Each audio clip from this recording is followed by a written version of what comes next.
13th, 1995. This is an interview with HELENA CISS, née Tigerman. I'm Rona Arado. We're in Toronto, Ontario in Canada, and the interview will be conducted in English.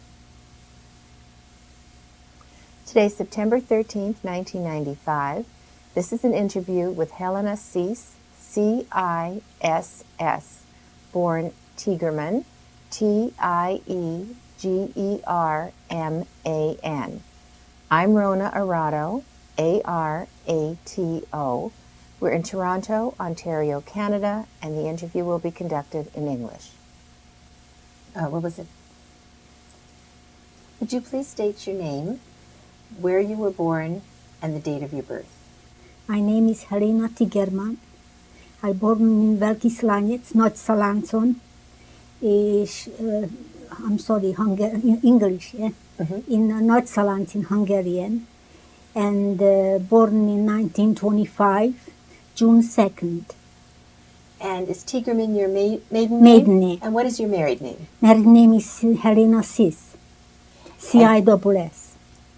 And tell us about your life before the war, your family. Before the war, I remember that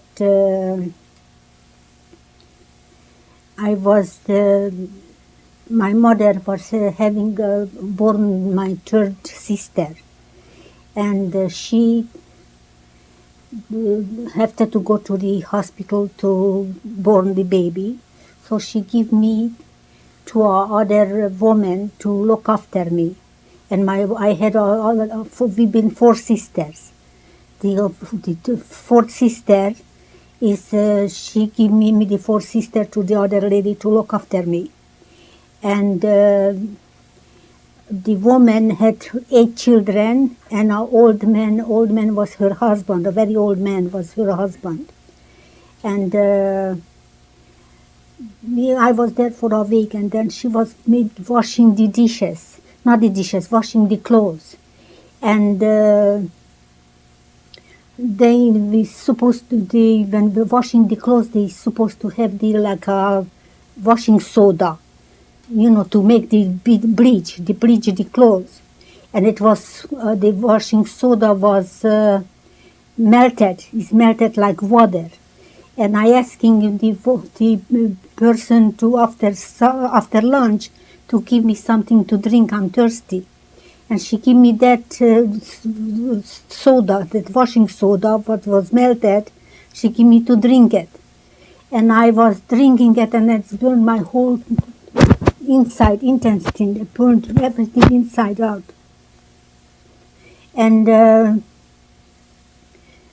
they took me to the hospital. I was in hospital for over a year with a burned stomach and burned everything. And I was very sick. How old were you when this I was happened? this time about 5-year-old. And your sister was with you? My sister was the second sister. Which sister is that? She died. But that's what I want to say. I'm not finished. And then the same time, the sister was crying, and she was in a carriage. And it was in a few steps high, the place where she lived. And the carriage, she moving it, and me wanted to make her to stop crying, and she didn't stop crying. She took the carriage and she threw it down, and the baby fall down and everything, and she died in a stone. The baby hurt herself, and then she died on the stone right away. And here I made the burned stomach, and the baby died, and my mother was in hospital with the other baby. And she had to run because she heard the stories that I was poisoned, and the baby died, so she come to get us.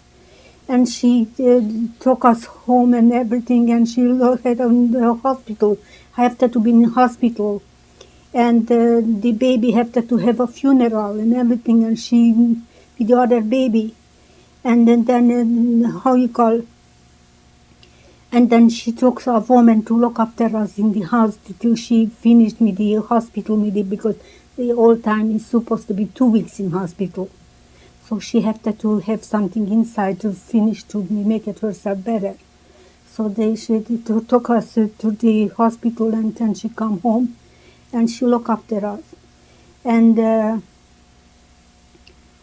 I was in Verkisland, it's not Salans, this was happened with me.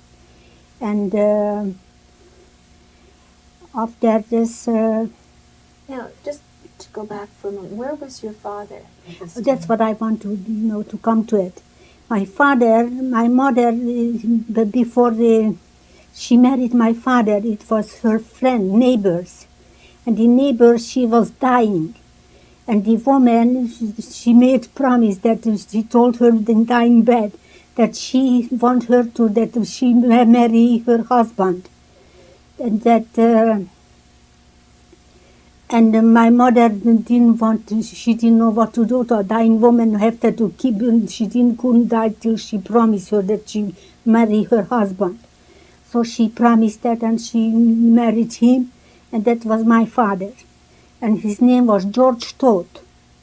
He wasn't a Jewish guy. He was a Christian guy. And he was... my father. He was my father. And after him with me, we had 3 children from him. The sister was died, and other sister I have it here. That was the 3 sister. What was your mother's maiden name? Serena Tigerman. And what were the names of your sisters? My sister's name was Dolly, and Blanca, and me. And was there a 4th? No, my 4th was my older sister. That was from other father. It was she was 15 years older from me. What was her name? Miriam Manzi. And so, where was your father at the time you had your accident? When you drank the bleach? He wasn't together with my mother. So your mother was alone. Yeah. Where were you living? Describe your home. We were living in a little, village home. In a village, a little village. Fallon village. Village? Fallon's village, again, in village. And then... where was this? Not Salans, Verkisland. And where exactly is that? This is not far from Kosha, from Košice. And Košice is... It's a few kilometers from Košice. Oh, and where is Košice? Near what other main city? This was the main city, the Košice. Košice. How big is Košice? Košice was a very big city, very big town. How many people do you know? But it was lots of, I can't remember how many people, but it was a big town, a big city, another town. What was the Jewish population? Was lots of Jewish population. Was lots of Jewish people. We had lots of Jewish synagogues, there. And so, where did you live in Košice, or you lived in this village? First, we lived in village, and later, when we come to Košice, we moved into Košice. When was that? It was in 1929, after my 3rd sister born. And where did you live in Košice? What was your home like? We lived in a nice little house, in a basement apartment. And would you describe it? What was it like? It was a little kitchen and a very big, long bedroom. And I had my grandmother lived with us this time. She was very sick. She was bedridden. Excuse me, very bedridden. She was very sick and she couldn't move, and she was have to be always in bed. And my mother looked after her. And how did your mother earn a living? My mother was a nurse. And she used to go to private people to nursing, to nurse sick people. And did she do anything else? No. Later she did, but not before. And this was after you had come home from the hospital? Yeah. So what was your condition at that time? I was very sick. I used to have to go for treatment for all the time I used to have a rubber, what do you call it, rubber things to put me down. tube, rubber tubes to put me down to not to grow in my throat, to that I could swallow. Were you able to speak? I able to speak, but it was all the time, it was hard for me to swallow. It used to be choking me things when I used to eat things a little bit harder, meat or things, bread or anything, it used to choke me that I couldn't eat. Where did you go to school? In Czechoslovakia, in Košice. And what kind of a school was it? I just had till 7th grade. Was it a public school? Public school. And did you... I gone in Jewish school. A Jewish school? Jewish school. Do you remember the name? I don't remember the name of the Jewish school. And what did you study there? There I studied Hebrew and Hungarian. The Czechoslovakian this time Czechoslovakian was. I studied Czechoslovakian. And later I got Hungarian. When come in the 38, the Hungarian come to Czechoslovakia. So we were Hungarian then. What was your Jewish life like at home? Oh yes, I forgot to tell you that my father left us. He didn't want to know about us at all. So he left us before we come to Košice.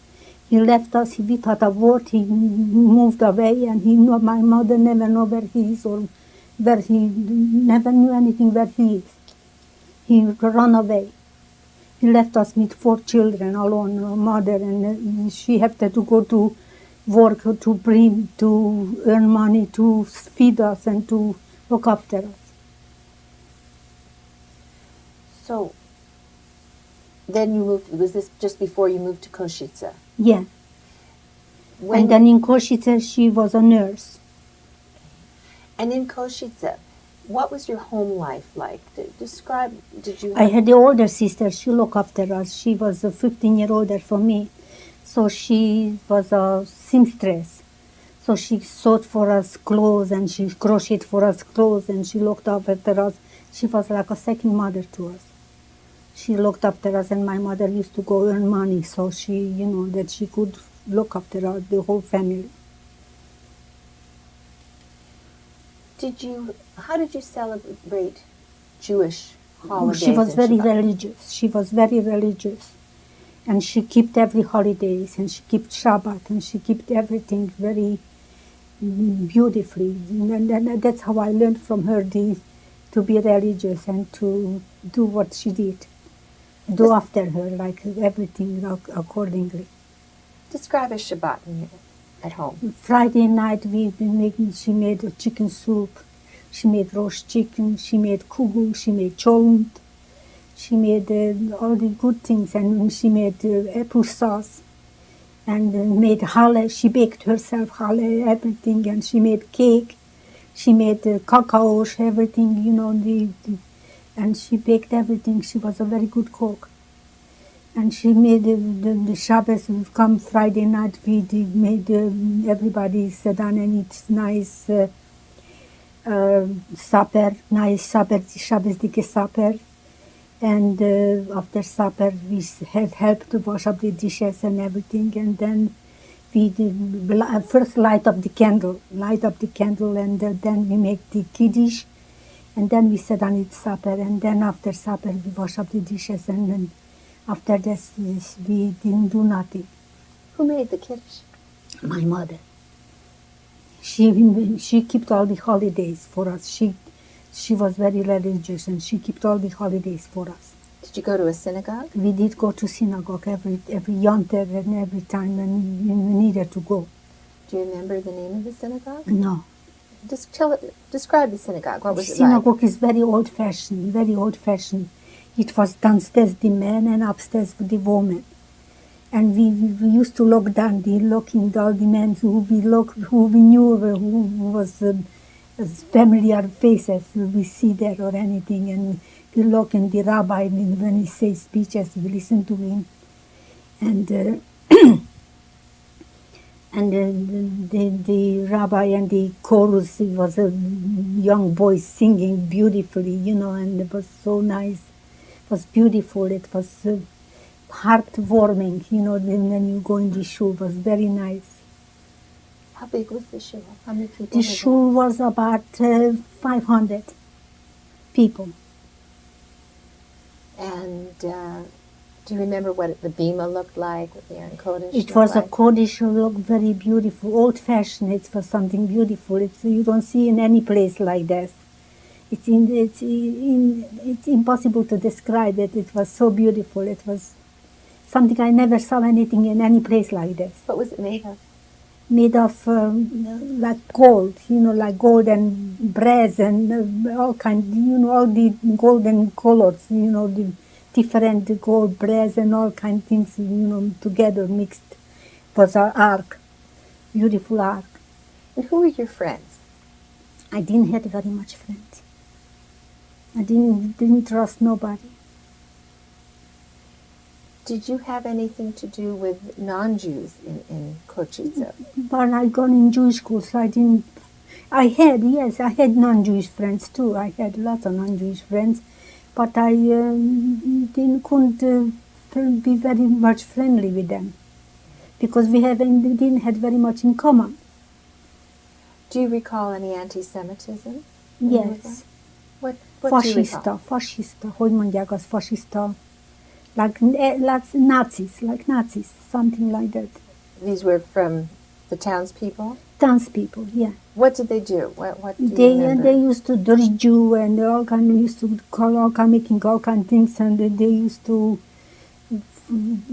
picking on you and throwing stone on you, and they making saying dirty names and all kind of things. When they waiting on you and they picking on you all the time and they making fun of you. Did you have any personal experiences? A few. Can you recall what they were? Or just what I say, that's how it was. Were there any restrictions? Were you free to do whatever you wanted? In Košice was a nice, very, very friendly place. It's not too many anti-Semitism, but very little. And they let the Jewish people, they had their own place where to go. We had place there where they making the weddings and everything and dancing. And they had very nice, go-togetherness. What language did you speak at home? I used to speak Czech, Slovakish, and Hungarian. Did you speak any other languages? And home we didn't speak Jewish, just Hungarian we speak. I learned later, after the war, to speak Jewish. So, when did your life begin to change? What happened as the war approached? What do you remember? What are your earliest memories of the problem? They took us to the concentration camp. Before they took us to the concentration camp, they come the Germans to the Košice, and they took over the place, took over the whole city. And later they made us to go with a yellow ribbon around the thing with star, Jewish star on it. And we couldn't go just till 10 o'clock in night. After 10 o'clock, we're not supposed to be out in the street. When was that? This was in 48. 47. No, this was, sorry, not 47. Was that? This was in... when the Germans... this was after the war started? Before we gone to concentration camp. Before that? It was 44. Okay, before that, do you remember hearing anything about about problems in other countries, or do you remember being frightened? What are your early memories of before the war started, before the Germans came in? But it was anti-Semitism very much, but this was, we worried about it, that is not to come to our place too in the Košice, because the Košice was a very friendly place, and Christian people and Jewish people was no problem. They let the Jewish people live peacefully, So who were the anti-Semites? The Germans, they started, when they come in, they started the anti-Semitism, and then they made that the they used to be fascista, the things that they started to make it worse for us. The fascista were they Fascist like Nazi, but in Right. Hungarian they call it fascista. So they collaborated with. We worked with the Nazis together. Okay. And they started to make trouble for the Jewish people, and all the places where Jewish stores and everything, we have to close these stores. And When was that? this was in before 44, before we gone to concentration camp. So what was the first restriction that you had? The first laws that were enacted that restricted you? When the Germans came in, what was the first? But they didn't let us walk in the street, and then we have to wear the ribbons on the hand, and then they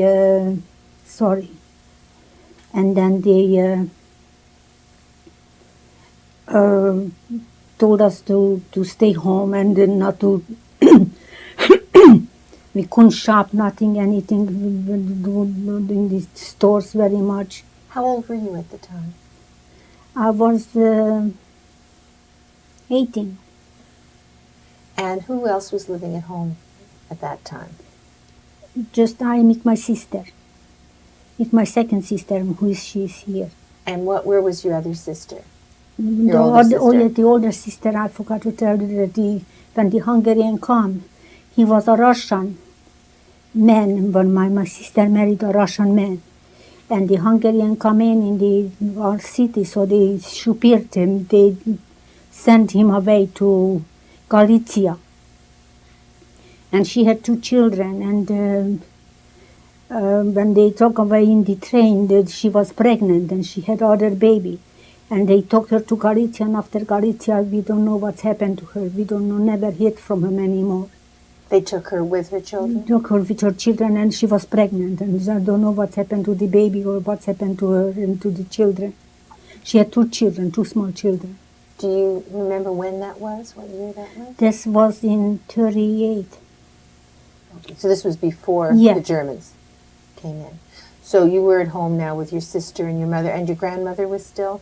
And grandmother died after. When did she die? She died 36. So was your mother still making a living as a nurse? Yeah. She's still working as a nurse all her life until they took us to the concentration camp. She worked as a nurse. So when the Germans came in and these laws came into effect, what were you doing? Were you working at that time? I was working in textile fabric. What were you doing? Knitting the sweaters, like the knitting, what do you call it, for soldiers, they making all kinds of shirts from knitted material. So they knitting the material, and I was knitting it, and from there later they cut it and they sew it for making shirts for soldiers. Where was the factory? Shiposh. Where is that? In Koshice. Shiposh Textile, they used to call it. And how long did you work there? I worked there 2 years. And when did you stop working there? I stopped working there, it's in 40. Why did you stop? Because I didn't like it. I have to sit too long, and my back was sore all the time when I was sitting, really working. So what did you do next? After that, I gone into work in ice cream parlor, And what did you selling do? ice cream and cake and all kind of sweet stuff, chocolates and things like that. How long did you work I there? worked there 2 years Until they come, they take me the concentration camp. now, before they took you, what was the life like in terms of food and was there any? Beautiful. The food, we had everything from all the best. We had from everything. We had food was no shortage. Didn't have no shortage or anything. It was this city was beautiful. It's very nice, and we had from everything the best. From clothes, we were poor, but we had everything. Didn't lack it from anything. So when the Germans came in, how did it change? They took us to the, what they call it, the, hogy mondják téglagyár angolul?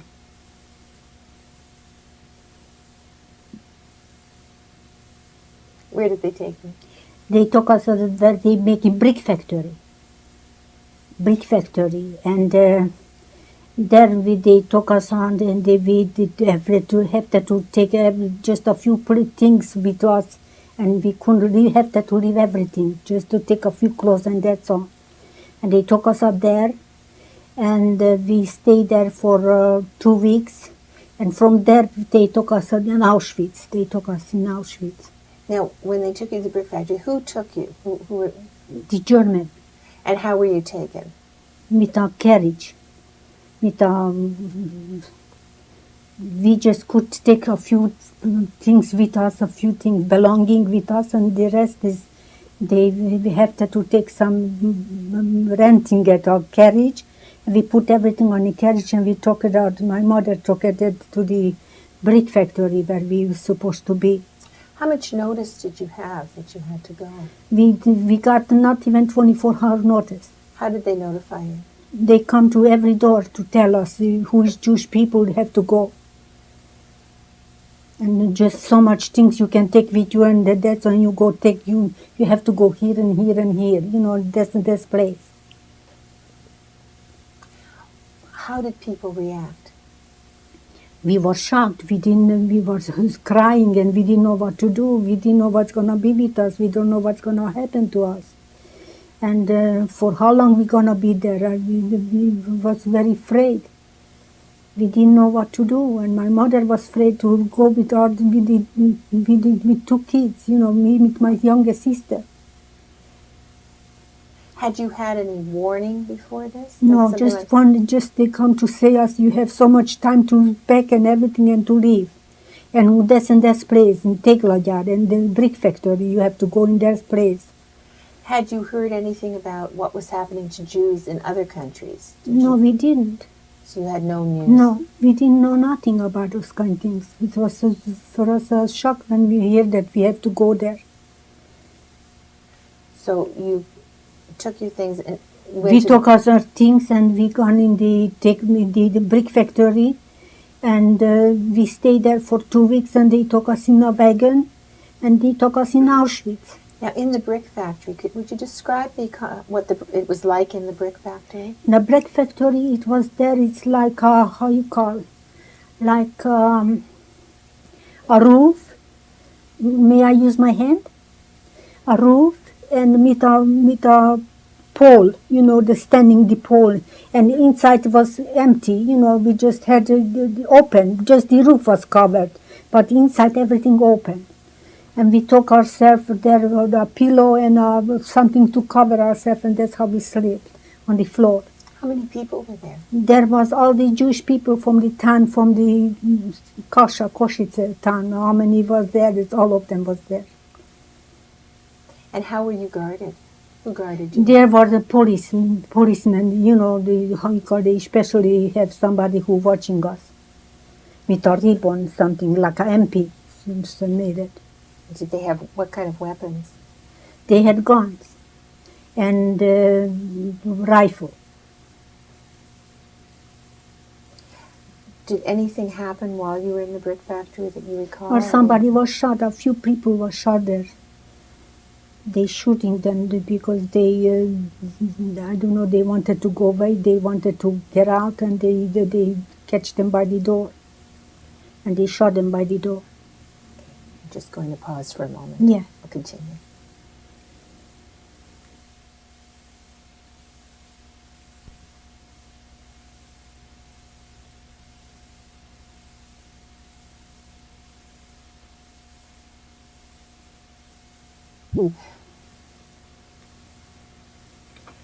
While you were in the brick factory, how were you fed? How did you get food? We took our own food. We have to take so much food with us, not too much, just a few dry food what we can cook, like beans and peas and all kind barley and rice and things like that, what we can cook, but no vegetables, nothing like that. Only this kind we can cook with us. How did you cook? We had there, how you call wood. There was a big place and they had lots of wood there. So we made fire and they let us take up one pot with us. So in this one pot we cooked one thing at a time. And what were the sanitary facilities? Sanitary was not very clean, was not very nice, was for so many people, after so many people it was dirty. Were there toilets or? Were toilets, but it was not clean, it was very dirty because it's for so many people to use it after each other, Was there any place for you to wash? It was a very long places with crane, for to let the water. And long things like for the horses, let it drink, things like that was like that. So you were in the brick factory, you said, for 2 weeks. Then what happened? After 2 weeks, they took us to the Auschwitz, to Birkenau, in concentration camp. And how were you transported to Auschwitz? In wagons, like horses and cows. You couldn't see nothing. It was covered, everything, the doors, and you couldn't see nothing of what was going on outside. How many people were in a wagon? About over 100. And what was it like inside the wagon? And on the wagon is when somebody had to go, we had a pail. And women's covered the woman, and men covered the men when they had to go. And that's how everybody covered, somebody had to go. So they covered that. And then she gone, and then after that for somebody else, so we covered somebody else, So each that's how they did. Have to go to the washroom in the wagon. That's how they did it. How were you placed in the wagon? Was there room? We couldn't take nothing with us, just what we had on our body. And was there room to sit or stand? No, we sit on the floor. We didn't have no place where to sit there. It was just like an ordinary wagon where they carry the cows and the packages or whatever they carry. How long was the trip? The trip was 3 days. Were you given any food? No, just water. How often were you given water? Give us every 4 hours. And were there any? Did you get off at any time? No, Out of the wagon? No, we didn't get out. Just the wagon stopped and we let it open the door to let the fresh air come in. But that's all. And what did you eat in those 3 days? We didn't eat very much. They didn't let us take no food.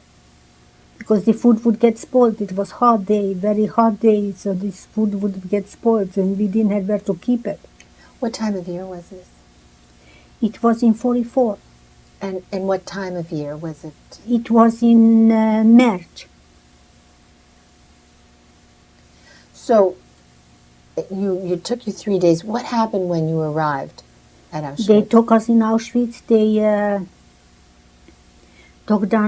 They took us, let us like line up the people, and they took us in a place where it's make a shower. After the shower, they cut our hair. We had everything. It was no hair. We were bald. They cut out our hair, everything, and they took us took our clothes away, and they give us something. The concentration camp clothes. They give us to wear. When you first got off the wagon, what was the first thing you saw?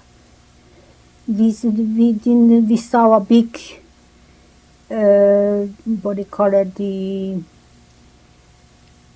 where the fire coming out, the smoke, what they call it, the crematorium, yeah.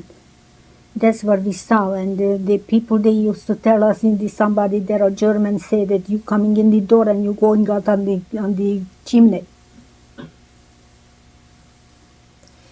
Who was on guard when you got there? Germans. And how were they guarding you?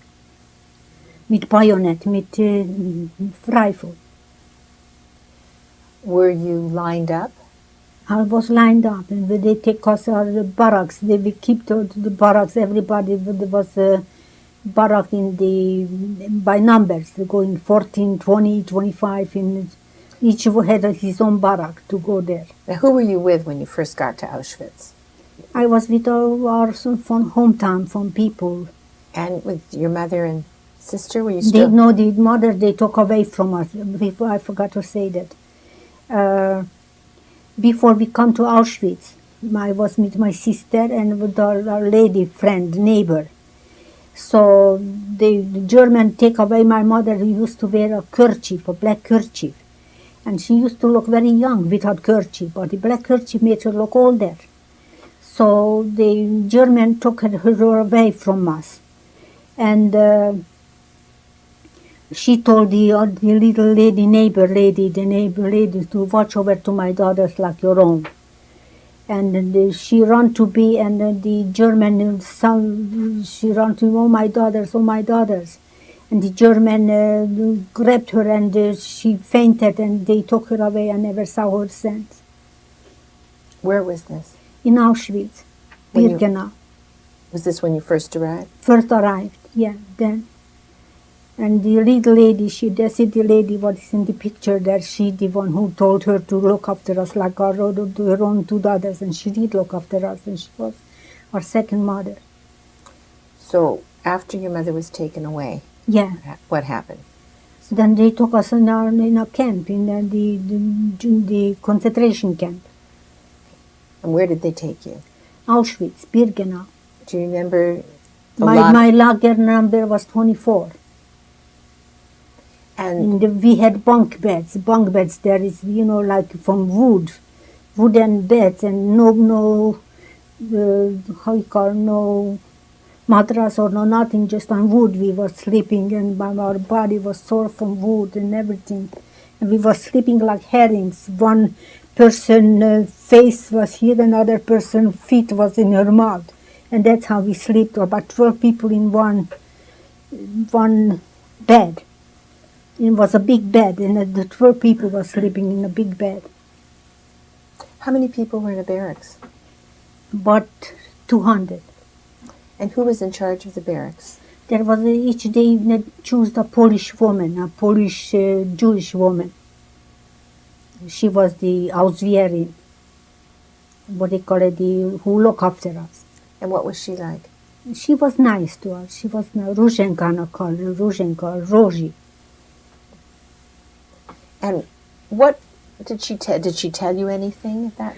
She didn't tell us, but she just made us, when we had to wake up, made us right away to stand and counting us how many people we are, to know nobody run away or anything. So she always counting us 3 times a day. And describe what happened when you would wake up. When we wake up, we had nothing, food to eat, just they give us very thin sliced bread. And that was our breakfast. And then what did you do? And we gone to wash up ourselves. There was a washroom where is just sinks. Water, just water, nothing else. And water and a big place where the water running down. So we washed ourselves, and that's how we could wash ourselves. And did you line up? Line up. We have to always line up, and they counting us. And if one was missing, we couldn't. We had to knee on the stones till they find the people who's missing. Because some people go to washroom, or some people walk or something, or talk with friends. So till they find somebody, till they find it who's all the people who was missing. So we had to knee on the stones, and we couldn't move. And our feet were sore from, can you imagine, on stones to bend down and be like this. Did this happen often? Often. Was there ever a case where they didn't find the person? It was, lots of time. And what would happen then? Then we get beating. they beat us with a rubber band. Rubber, like a policeman wearing, those kind of things. Those kind of things, we got beating. They call us up, and for one, we got all of us. So we were 400 women there, so we all 400, we got beating. How often did that happen? Very often. Did anyone ever try to escape and then was found? But there was electric wiring was all around the concentration camp. And they who wanted to go on the wire, they burned to death. They couldn't, they wanted, but they couldn't. Because the drought, it was very high, and electric drought was very high, so they couldn't run away. While you were in Auschwitz, were you aware of what was happening in Auschwitz? Did you know anything about the Outside world, we didn't know nothing about the outside world. What did you know about inside Auschwitz? Inside Auschwitz, we didn't know how long we're gonna be there. We didn't know they said that one day you coming on in the door, and the next day you're gonna go out in the chimney. So we waiting. We were worried with what's gonna happen to us. We didn't know from 1 minute for the next what it's gonna be. Did you know? I'm sorry. Did you know what they meant by that statement? We know because they're gonna burn us. Like we're gonna go in the crematorium. Crematorium is an oven, but they put you in the oven alive, and you're alive. They give you a needle to sleep, and you coming in there, you become alive in the oven, and you scream from fire and everything, and you burn from alive.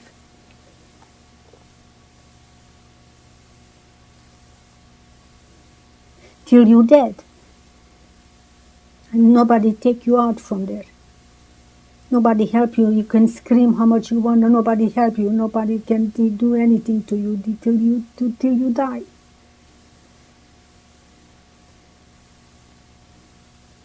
Did you do any work while you were in Auschwitz? No. So you were just in the barracks? Yeah. They let us Zählerper. Zählerper is they counting every day. They counting 3 times a day. How many prisoners? Like if we were prisoners. How many prisoners you have, and who is missing and who is not. So they counting us all the time. We had to stand the whole day for 4 hours outside till they count all the people. How long were you there? I was there. How you call? When did you arrive? May, and we were there till June. June they took us to Boitzenburg. And where is Boitzenburg? Boitzenburg is between Berlin and Hamburg. And what is Boitzenburg? Boitzenburg is a place, a town. How were you transported? In wagons, the same. And what did you do when you got to Boitzenburg? Boitzenburg, I was working in aeroplane factory. And where did you live while you were in Boitzenburg? We were living with 400 women. We were carried to Boitzenburg. And we were with this little lady who my mother told her to watch over us. We were with her and my sister and lots of other friends who was together in the same camp, the same ladder. So we were 400 women coming to Boitzenburg, and we were there and working in aeroplane fabric. And the basement was of ship fabric. So I was working in aeroplane, and my sister working in ship. I was working in daytime, and she working in nighttime. So we used to go in the morning, and they used to come in the nighttime. In the morning, when they finished, we see each other with my sister. They going home, and we going to work. So we each other see each time when she going to home work, and then when I come back to work, she coming in to go to work.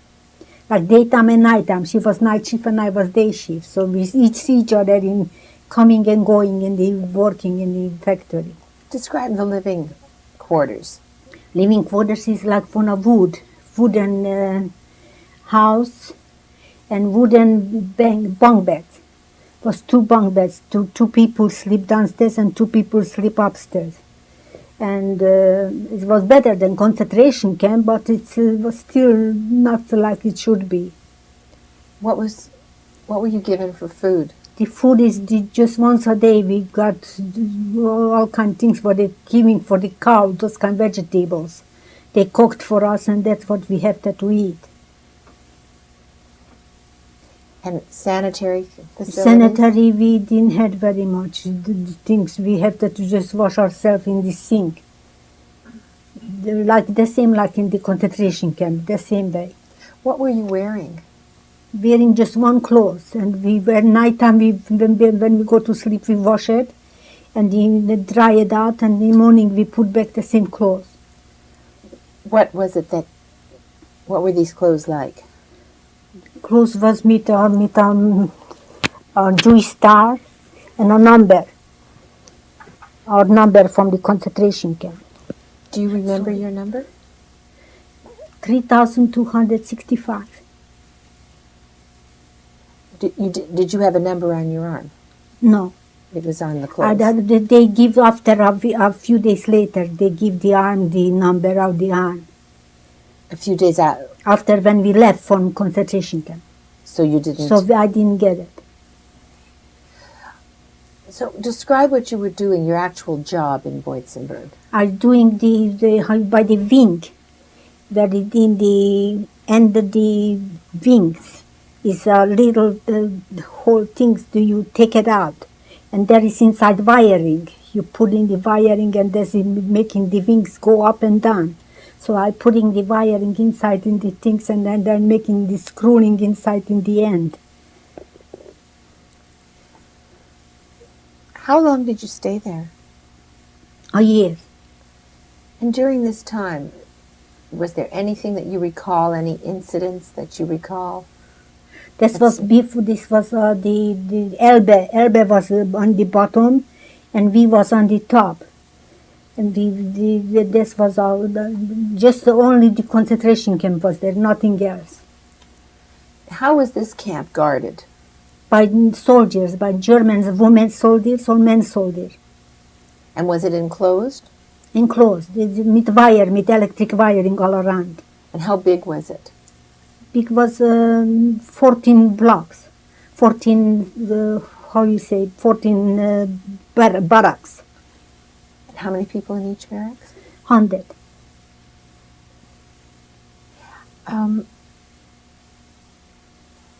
During this time, were you getting any news of the war? Or any news of what was happening outside the camp? No, we didn't hear nothing what's going on. We didn't hear nothing. We just planning that, we just hoping that someday we're gonna be free, and we're gonna see when we're gonna be free, and we praying that we should be freed quickly, because there was war. This was fighting the Germans with the Americans, and was close the Americans to their place, but it was fighting with the Germans. How did you know the Americans were close? Later we find out. We didn't know before. We find out later when we already they showed us that we're gonna be freed in no time. When we already gone out from the concentration camp. We gone they took us out because they were knowing that it's coming end to that, and they took us out. All the 400 women, they took us walking distance. We have to walk for a long time. When was that? This was already before the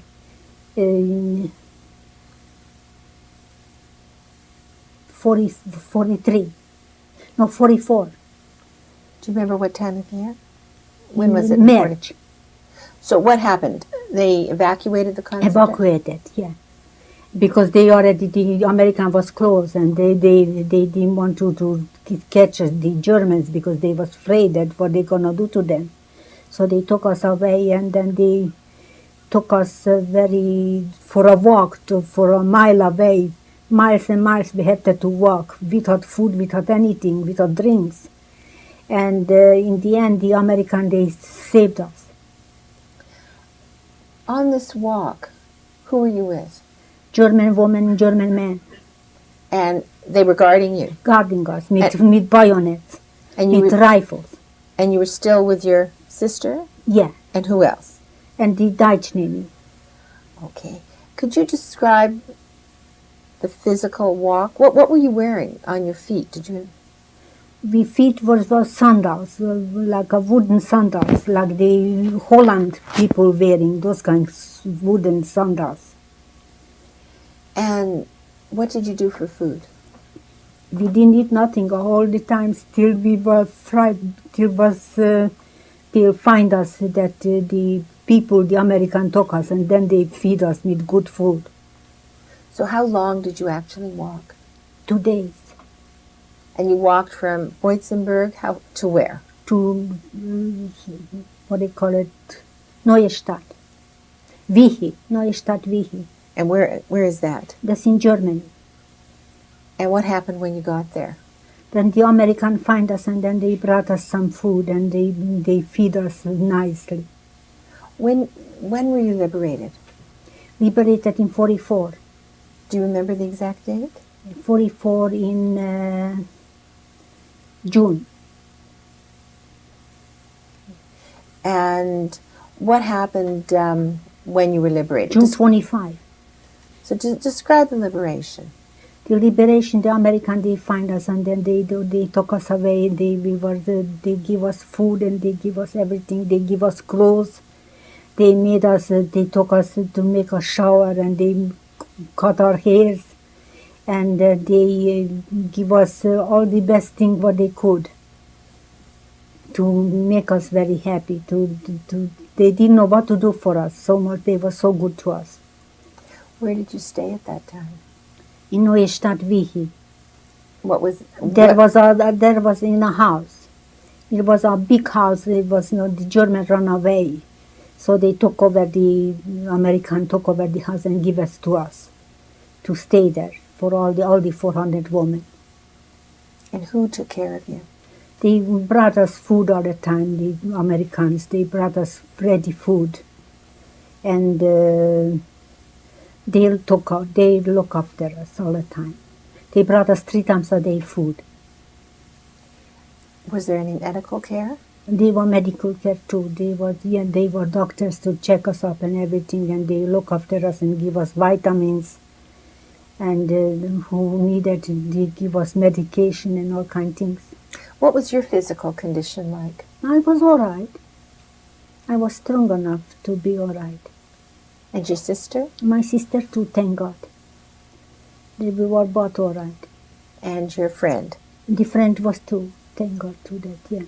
So how now long? she's not alive. Now she's, a few years she's died already. Were there any Jewish organizations that came No, where you're staying? no. So how long did you stay there? Stayed a month. And then they let us go home to go back to my place in Košice, Kasha. And we gone home to see maybe if we find somebody, or maybe, maybe my mother come back or anything, or nobody come back. And I was home with my sister. And how did you get home? We gone with they give us a UNRWA paper. And with this paper we could go travel wherever we want to. And with this paper we come home, and they give us other paper in Czechoslovakia, so that we could come and go wherever we want. Describe what you found when you got back to Košice. When we come back in Košice, in my place, it was nothing no furniture, no nothing was there. Just an empty room. It was nothing, it was not painted, and it was broken down, the windows was broken, everything was nothing the same. Nothing what we left, like it was different. How did the people at Košice greet your return? What was your reception when people saw that you'd come back? They were cold, very cold to us.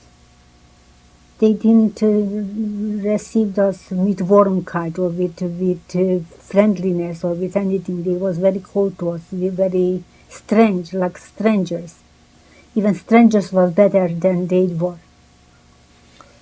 Did you find any anti-Semitism? But the coldness, they showed you that they didn't care for you. They were against you.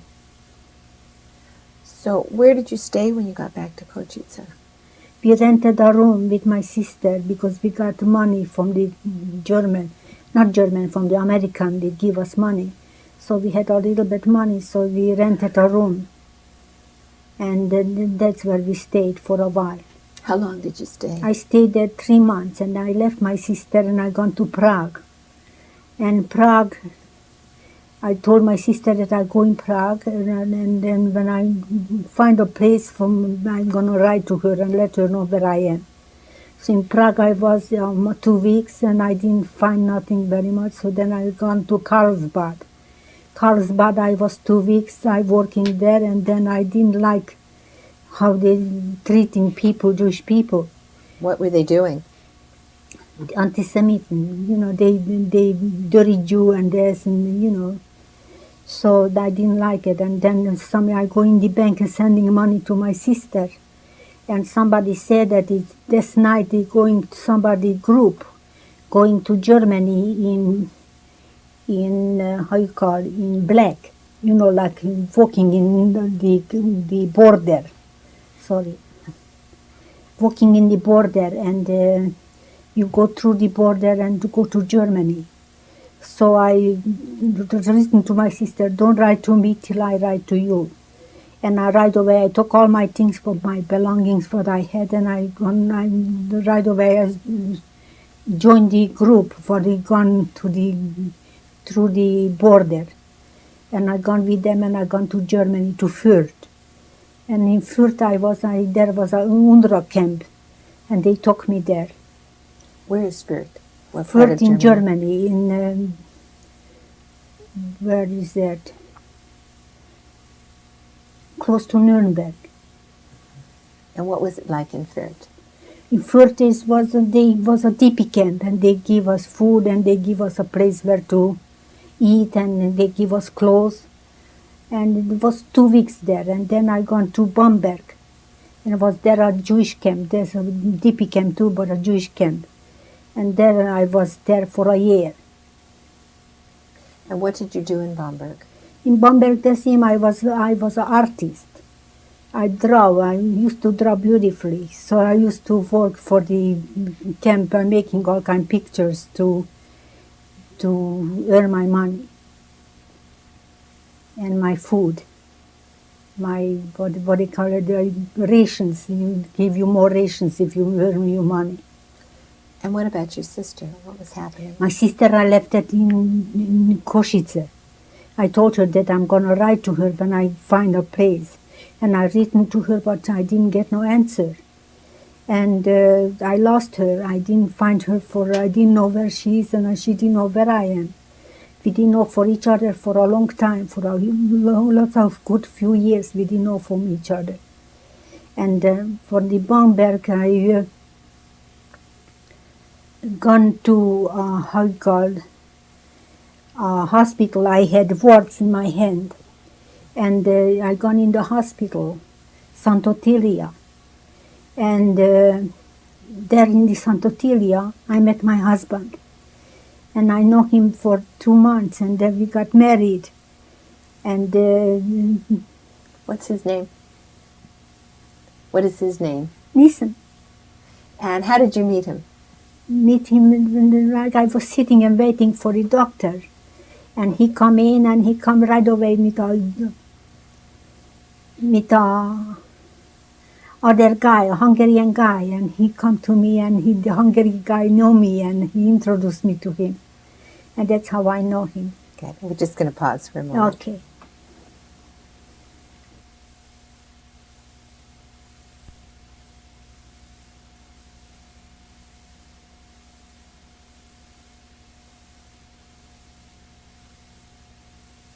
People, the skeletons. Yeah, maybe we could.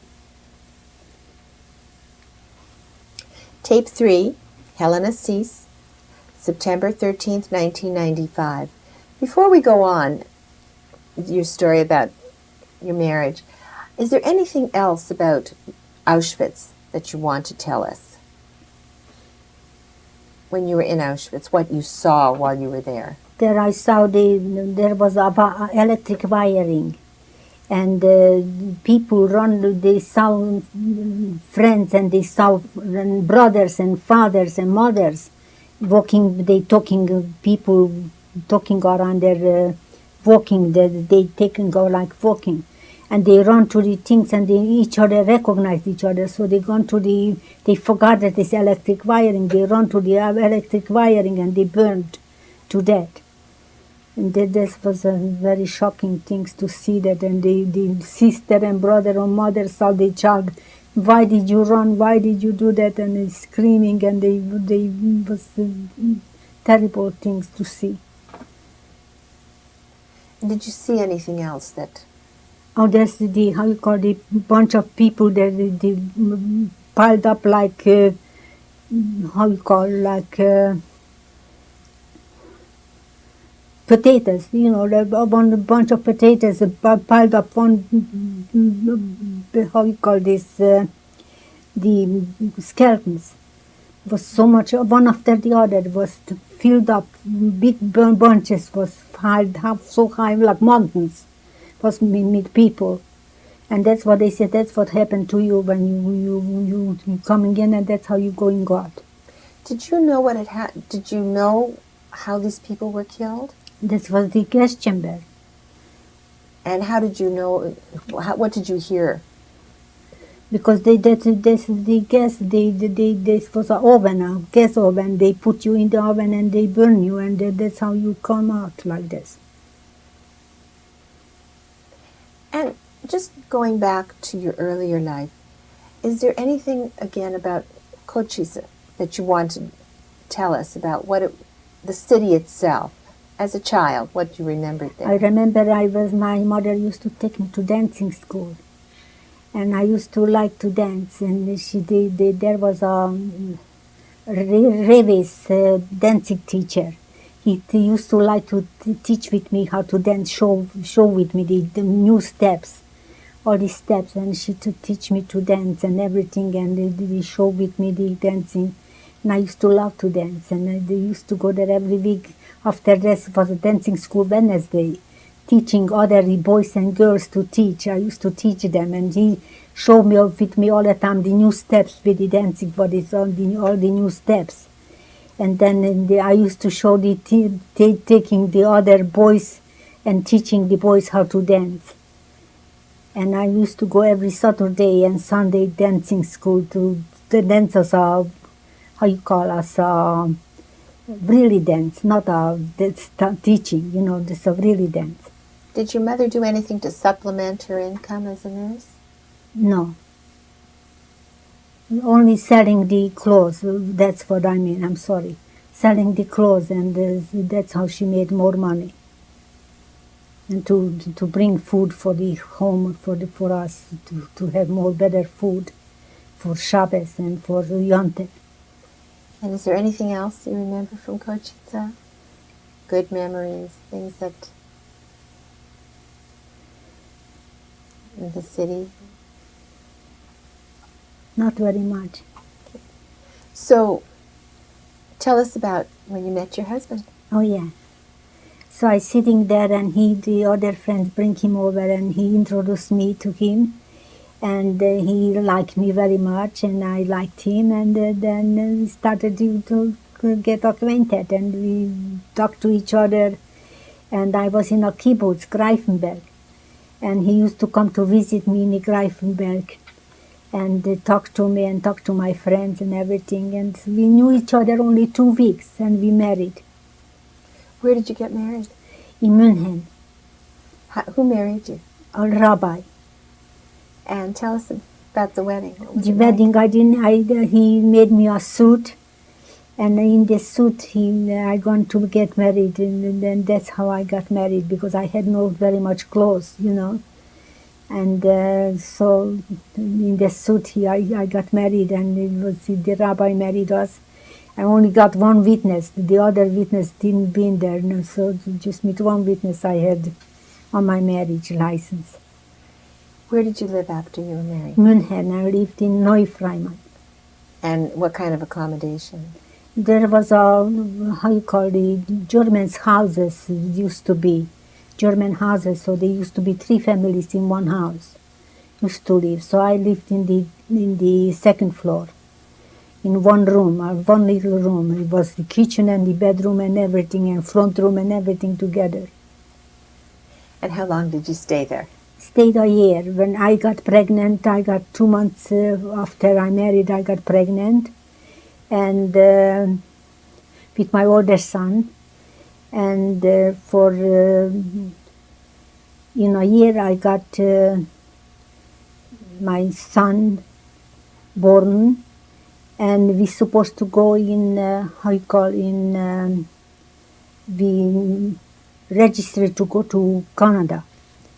And so my son is born, and after they said it's when my son gonna be 6 months, we can go. So they didn't let me go before.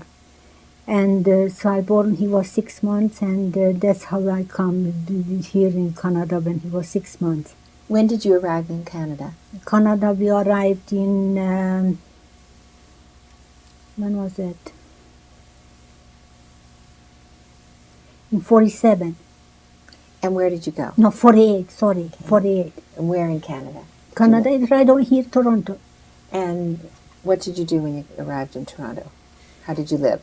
We lived in, they put us in a place, Volksverein, in Spadina, called it the Volksverein, the Cecil Street.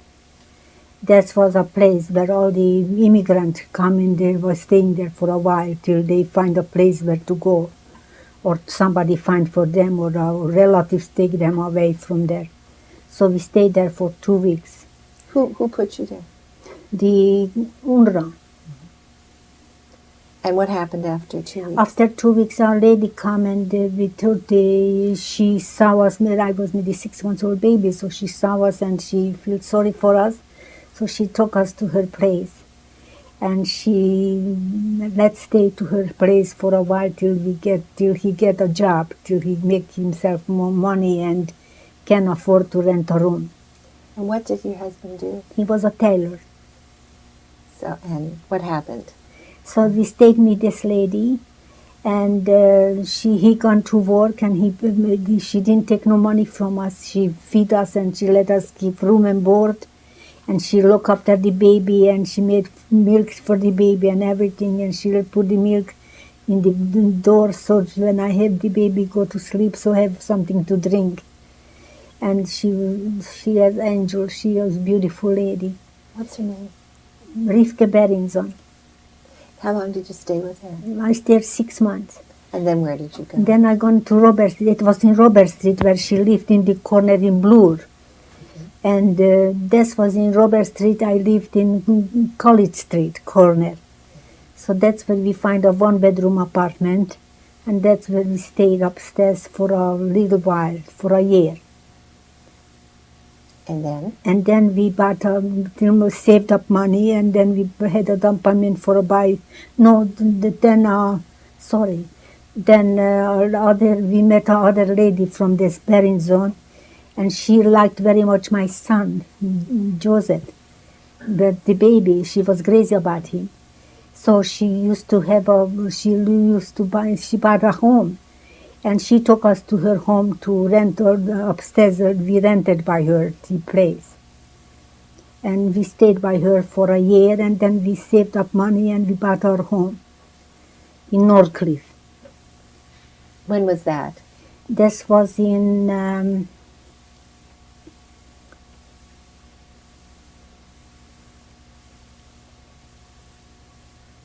40-something. In 45. No. You came here in 48. No, not 45. Sorry, 49. Okay. And you've had other children. You have other children. After I got Julius, and after Julius I got Sherry. Okay. And you have a grandchild? I have a grandson, 18-year-old now. Okay. You want to tell us about your children? What are they doing? Joey is he gone to school. He gone to high school, and Julie gone to high school, and Sherry gone to high school. All of them, they finished high school. And they didn't go higher. They that's over they gone to. Julie gone to art college. And the others? The others, Sherry he finished high school, and he didn't go to no more. And Joseph? Joseph finished high school and didn't go no more. What is he doing? He was working for office in what do you call it?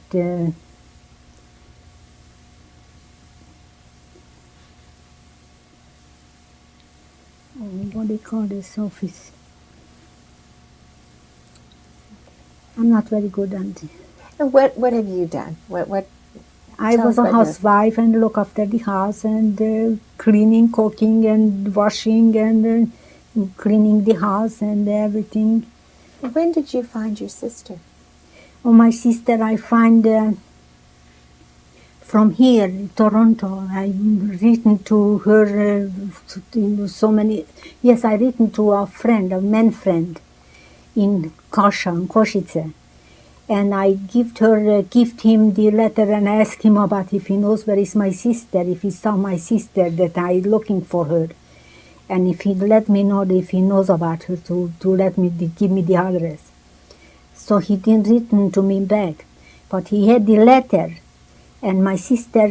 I find out later from my sister how it's happened, that she met him, and he said, "Oh, I have a letter from your sister." And she looking for me and I looking for her, and we didn't know where we are. And when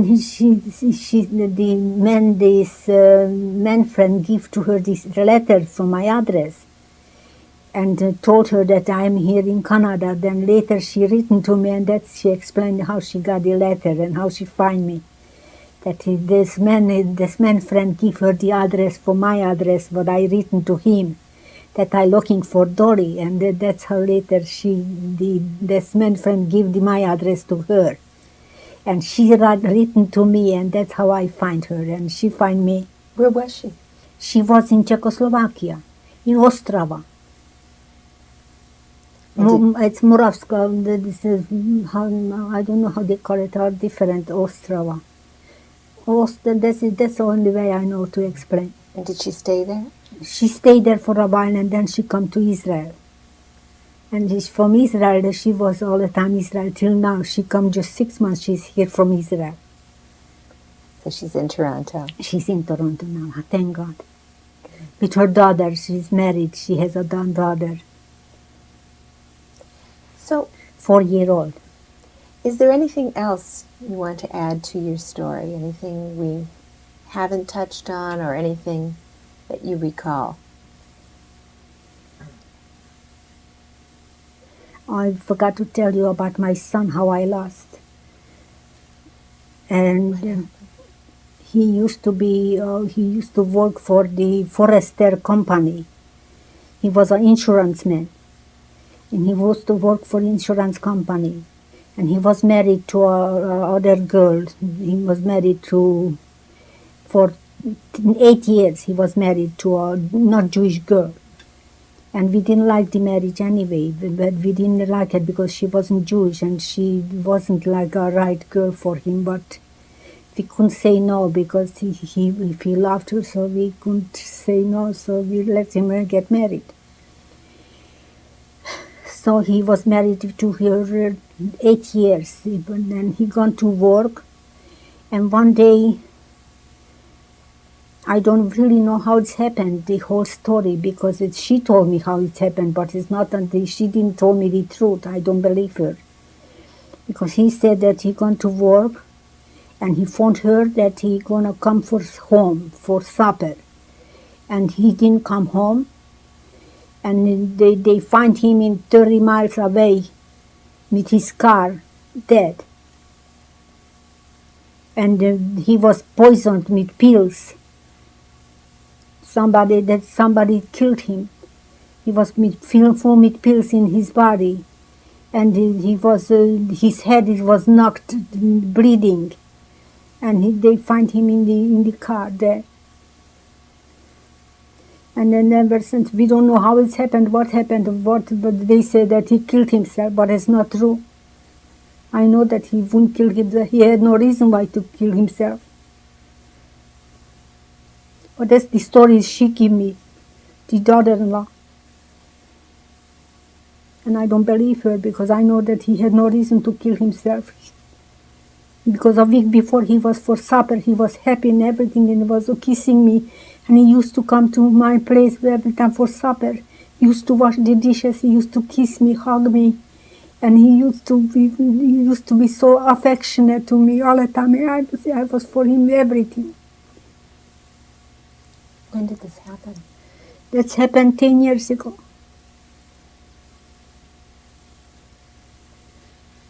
And since then? And since then, I'm not the same. Something is missing from me. Something, part of me is missing. He is missing, and it's a shock to me, and I can't get over the shock. And still, I'm hurt from that. You have a grandson? I have a grandson, and God bless him. And he come often. Every Shabbos he come to us. And he's 25-year-old, and he's business administration. He's working, and he's doing very good. He's making good money, and he's doing all right. So, in conclusion to your story, how would you say the Holocaust and everything that you have been through has affected your life? It's affected me very much. I'm not the same like I used to be. I'm broken-hearted, and I'm not something missing from me. Something is gone from me, and the really life, the really happiness what I used to have. I used to be happy-go-lucky, and singing and dancing, and I love dancing and love singing and love people. I love everything. I cut off myself from all those things. I don't see people. I don't want to see nobody. I just become very alone, all the time alone.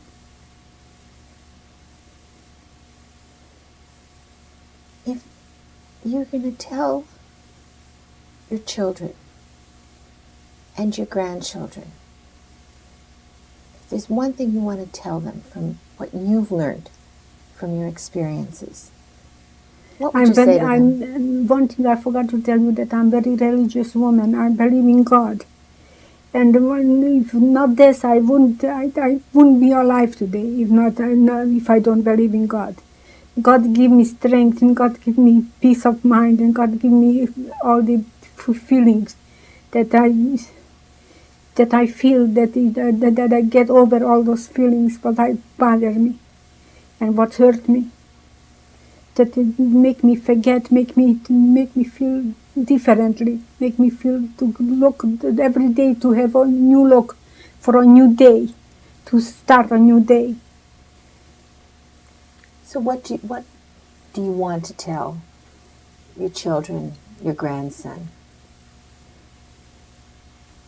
about your experience, about what you've learned, what you can impart to them? That believe in God, and live with God, and walk with God, and talk with God, and go to sleep with God. And why did you want to tell your story today? Because make me feel better, make me feel like a stone gone out from my heart. A heaviness, it was a heaviness in me when all the things for this keep me till now. And when I talked it out, it was like a stone. It's made me easier. The stone gone out from my heart and made me feel like a relieved, like a light, become lighter. Thank you very much for sharing with us. Thank you for coming and make me to tell my stories. And it was nice to meet you. You was wonderful people. And God bless you all. Thank you. And I wish your wishes, all the best wishes to come true for your whole family and generation to come continually without stop. My mother picture from before I was born. And that's the only picture I have. I haven't got no more from her. Just that's the only one. And I treasure it like anything else. This is my picture before I got married. This is with my husband. And we haven't got no more other one than this one. And his name? His name is Julius Ciss. And when was it taken? It's taken 1947, February 27. This is my Sheridan Schmulazer picture, my youngest son. He was lost in 10 years ago, and I don't know how it's happened. When was this picture taken? This taken is before he died, or 2 years before he died. It was in someplace, a vacation. He gone someplace with his wife. This is my second mother, and it was taken in Israel when I was in Israel in 1974. And she died 10 years ago. And then that's the only picture I have from her. What is her name? Her name was Rivka Deitch. That's the sister-daughter wedding. I made this picture with my husband together. We drinking L'chaim, and this was in her backyard, where she lived. So the sister now here in Toronto with her 4-year-old daughter together with my sister.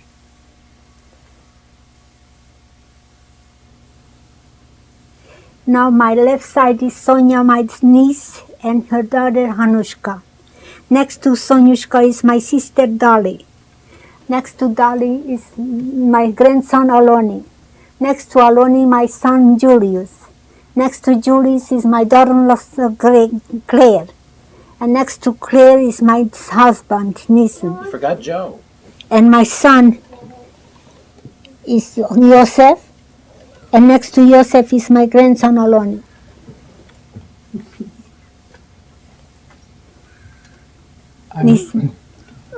I'm proud to reach the plateau of the highest my accomplishment, thanks to the professor who is doing the work and the lady who helped us do the right things for us. And your son, and his son.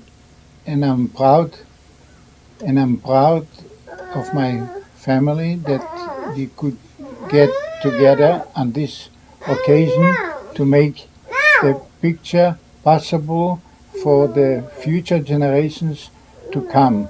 Thank you very much, all who participate in this affair, and God bless you all. Thank you very much. And God bless you all.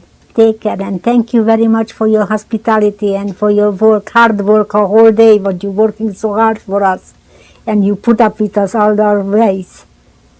On behalf of on the whole Ciss family, I guess I could speak on behalf of Sonia and Chana and Dolly. It's really a miracle that we're able to stand here in light of the testimonials you would have obviously experienced, both from my mother's testimonials and my father's testimonials. The fact that we were able to survive the atrocities of the Holocaust and World War II, to be able to stand 50 years later as proud members of a Jewish community that is once again prospering and thriving here in Toronto, Canada. And we hope that we'll be able to carry on the legacy that our parents struggled to nurture and transmit to us. And may the memory of their parents and their sisters and brothers, cousins and aunts and uncles be memorialized through the testimonial of this tape and the tapes of many others like it. Thank you very much.